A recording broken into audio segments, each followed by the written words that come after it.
Committee on Public Safety, Judiciary, and Homeland Security. Madam Clerk, would you please call the roll? Commissioner Knizek, Commissioner Kenlock, Present. Commissioner Basham, Yes.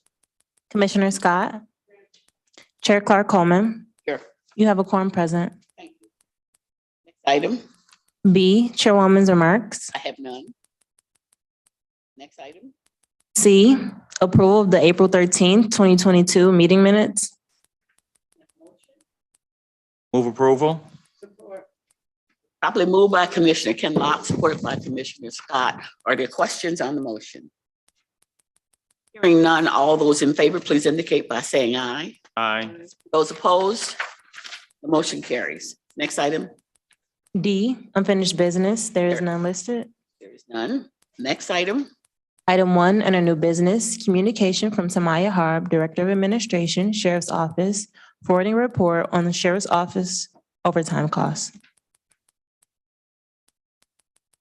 Amaya, you're up.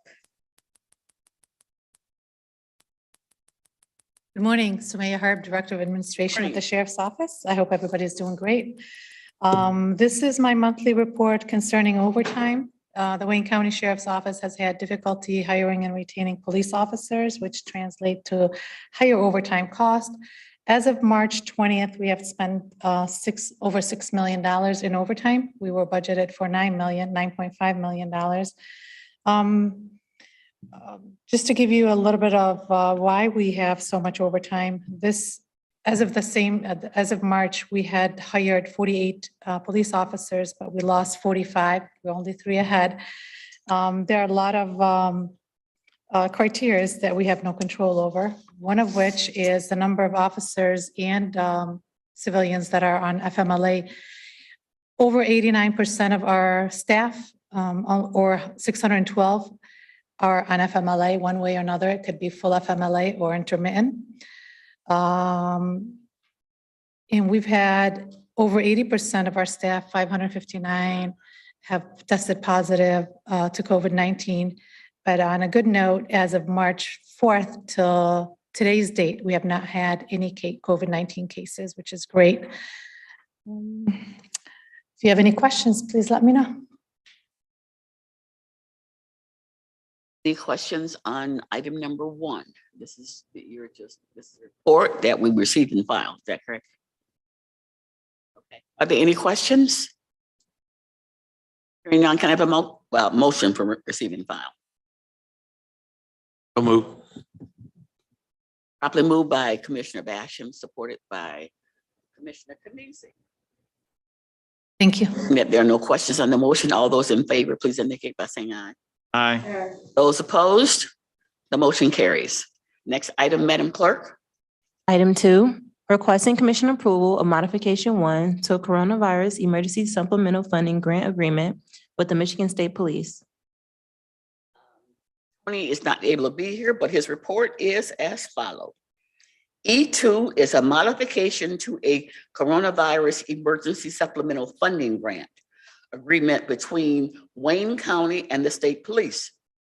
This grant is extremely important because it will assist in removing the backlog of almost 1,800 not in custody warrants.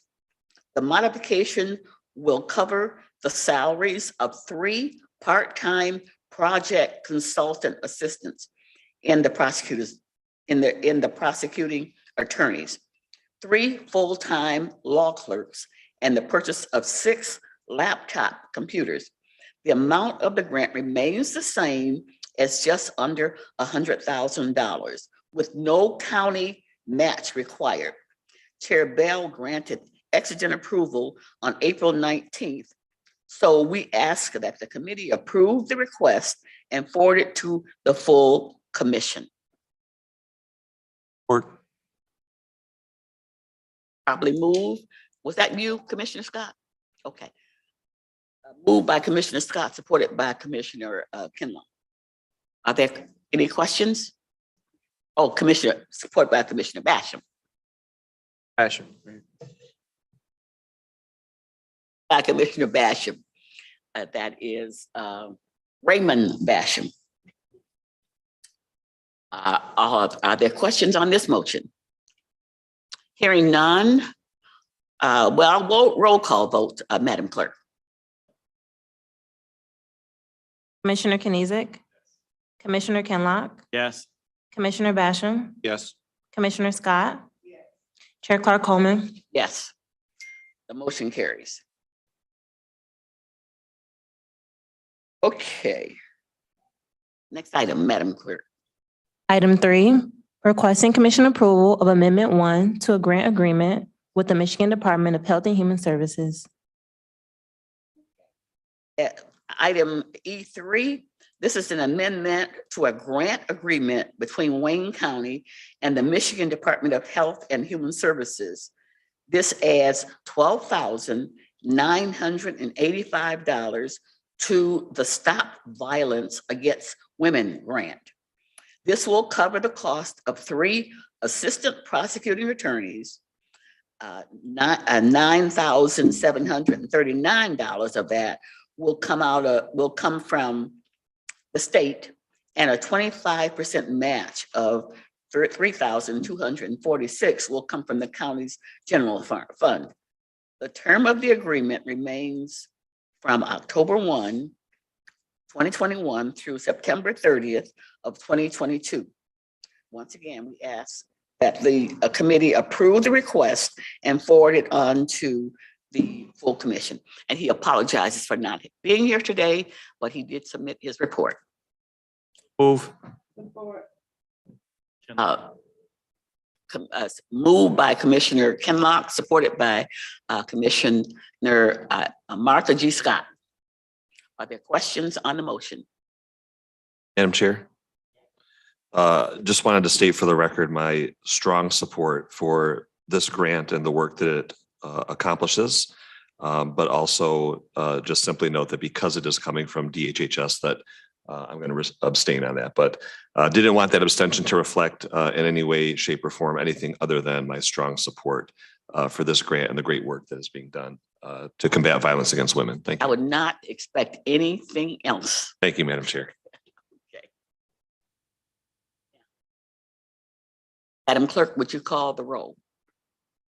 Commissioner Kenizic, Commissioner Kenlock, Yes. Commissioner Basham, Yes. Commissioner Scott, Chair Clark Coleman. Yes.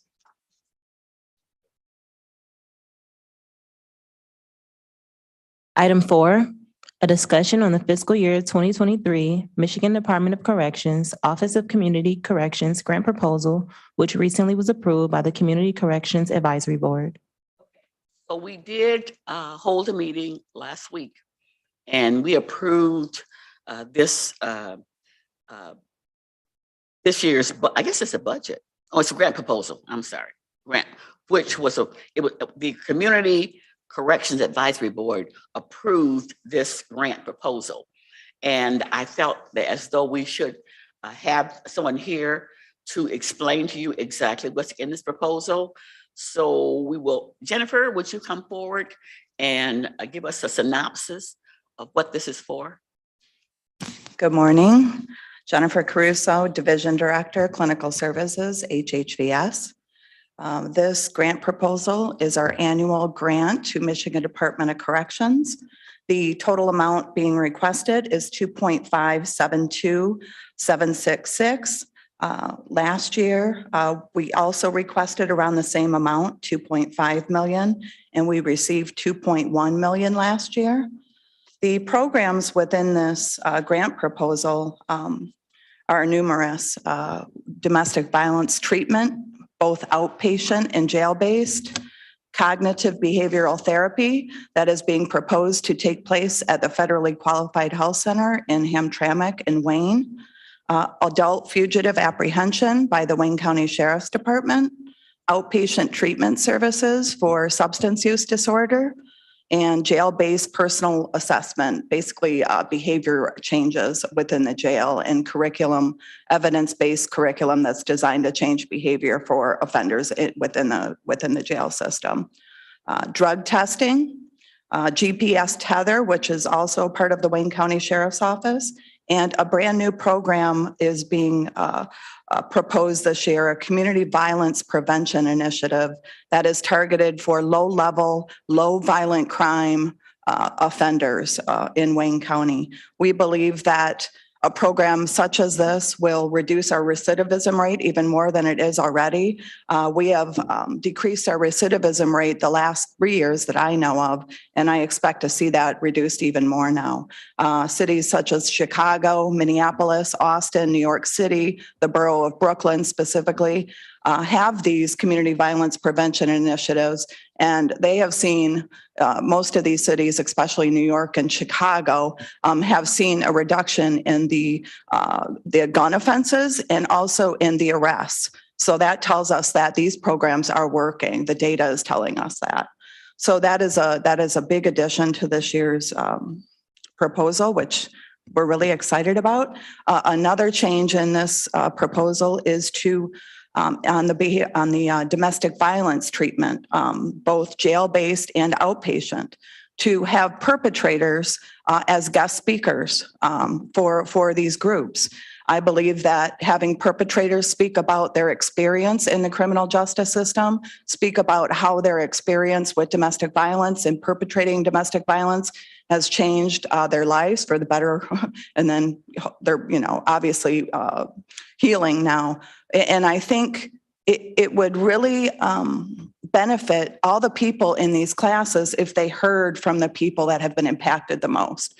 I think when you have individuals that are up at a podium or within these classes and they haven't really experienced something like this, it's very difficult to relate to that individual. And I think the offender population will really benefit from this change. Also, incorporating a victim advocate component. So having either a victim or a victim advocate come in and explain the impact of domestic violence, not only on families, but on the communities that they reside in. So I'm really excited about those changes. We're doing some follow-up work in a lot of these programs to measure real success, right? So obviously, if you give someone a certificate, we count that as, okay, that's a win. But are we following up with that individual in 3, 6, 9, 12 months later to see where that individual is at that point? And I think that is something that was missing in the programming, which I've added to this proposal as well. So those are some of the changes. Another big change, which I've already mentioned, is the cognitive behavioral and female trauma therapy. They are both being proposed to move to the federally qualified health center. We are a collaborative partner with the FQHCs. We have a cooperative agreement with the FQHCs. We have fiscal oversight over the FQHCs, which is really important when it comes to, monitoring success in fiscal operations. So I can speak all day long about these programs, but that is just a short summary of the changes in this year's grant proposal. Okay, so you mentioned that, how much did you request last year? Pardon? How much money did you request last year? Last year, let me see. At the beginning of your remarks. Yep. Let me pull up last year's. Cognitive this year is $403,000. And cognitive last year was $255,000. What was it? I'm sorry. $255,000. No, would you please speak briefly on the reason that we did not expend our funding last? Oh, yes, last year? I can speak to that a lot too. So in the past, our program has been with DWIN, and we have had pretty significant delays in the processing of the intergovernmental agreement with DWIN, which has really hurt us and not allowed clients to enroll in these critical services. Also, it left money on the table. So that was an issue. Obviously, when you're leaving money on the table, that's no good. Also, we've had Black Family Development who has, graciously and been a tremendous partner to us. They have actually agreed to keep providing the services to these individuals regardless of that agreement, knowing that it's going to be signed eventually, right? So that is one group that has allowed us to make these referrals and treat these individuals. But the thought was moving this to a federally qualified health center, one that we are very close to and we're used to working with daily, is going to solve this problem. So we're going to remove this program from DWIN Yes, and we're going to manage that ourselves. yes, Okay. And that's because of the funding that we received last year. We left on the table because we weren't able to spend it. yes, that that's correct. That's correct. Last year, just in one area alone, I don't know if I brought my numbers with me, but I pretty much know them off the top of my head. In one area alone, and I don't know if it's cognitive or substance use disorder, on average, we were losing $150,000 every year. That's a lot of money. When you start adding up those different program areas, that's leaving a lot of money on the table and not allowing us to serve the population we need to serve. Oh, you are certain that, I mean, because the state realizes that we didn't spend the money that they gave us last year. Exactly. So are you certain that the state won't cut back because they know that we didn't spend the money that they allotted us last year? Sure, so I can address that. I have been working very closely with the state of Michigan and the Office of Community Corrections on flexible ways to move things around here in this proposal. For example, we had the gatekeeper line item that was in this budget that was funded for many years, even before I arrived here at Wayne County. That has been completely eliminated by the state through their state mandate. So in turn, we talked about creating the Community Violence Prevention Initiative, right? So we can move a lot of that money that was in that gatekeeper line item to this new Community Violence Prevention Initiative. And also we talked about why we have so much unexpended funding in those areas. And we know why. We know that it's because of the delays in the processing of the DWIN agreement. And the MDOC is well aware of that as well. They are fully supportive of these services moving to the FQHC. They're actually happy about that.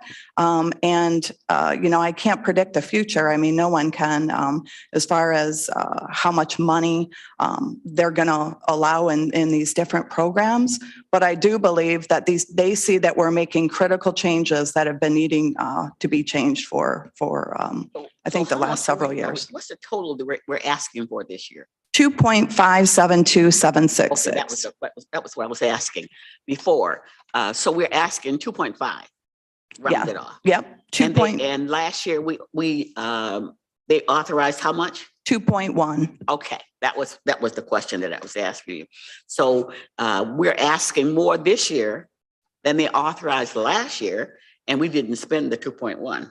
Exactly. Okay, and you say that that's because of delays with DWIN, and since we're not going to be working with DWIN this year, we're moving that to the federally what is it?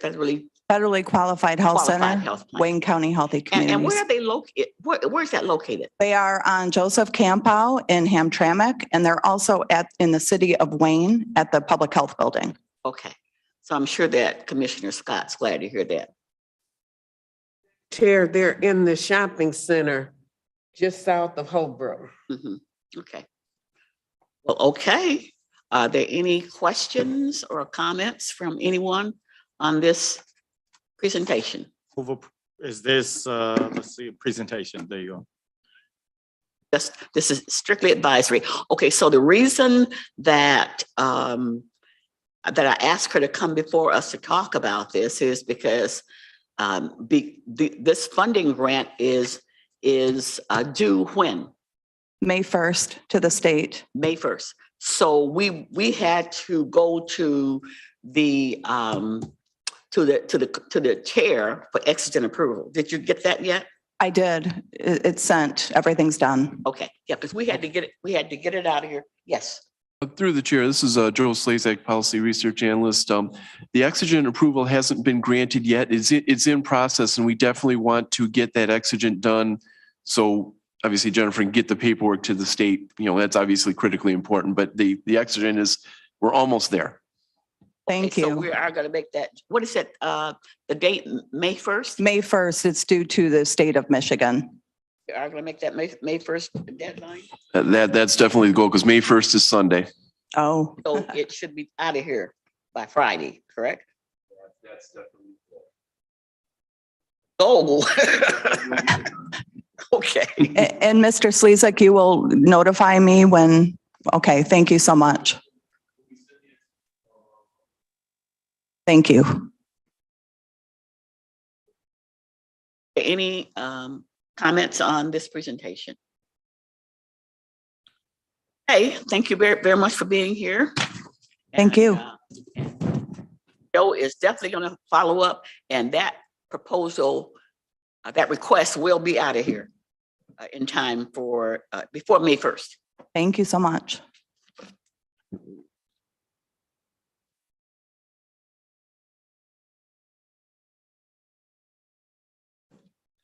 Also, just as a follow-up, once exigent is granted, it will still come here to the committee. When exigent is granted, it still does go to committee and then to full board.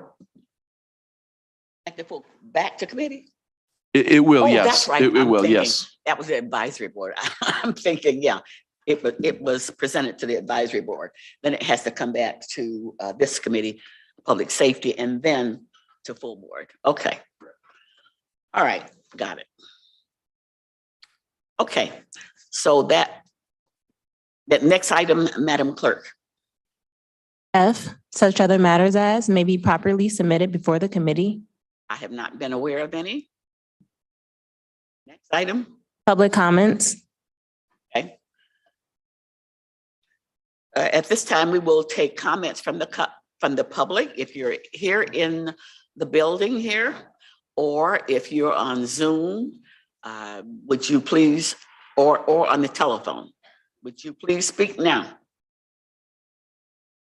If there's anyone on Zoom or on the phone or here in our building who would like to speak now. Last call for public comment. Hearing none. Madam Clerk, do you have any emails? No emails. No emails. So next item, Madam Clerk, Adjournment. motion.